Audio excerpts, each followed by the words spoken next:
Welcome!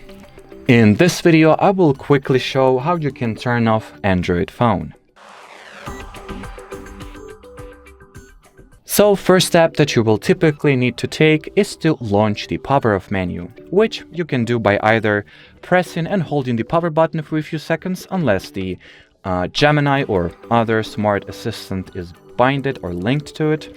Or in my particular case, and most probably in yours as well, since majority of devices have this particular process the same way, you will need to simultaneously press volume up and power keys. So once again, to launch the power off menu. Right?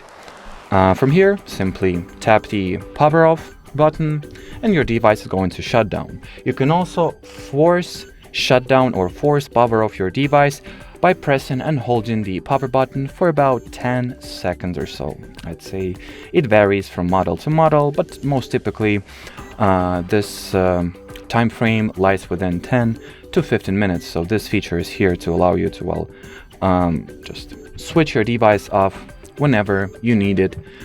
You need to power it off without using the touchscreen. So once the system is frozen, for instance, or in similar occasions as well. Anyway, as far as this video goes, that'll be it.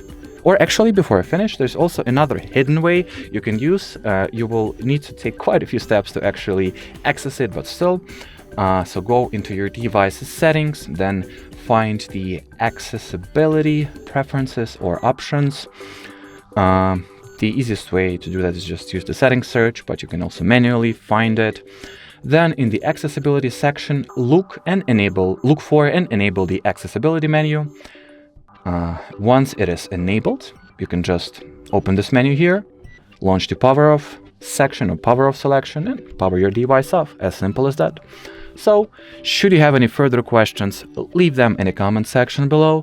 But as for now, thanks for watching and bye-bye.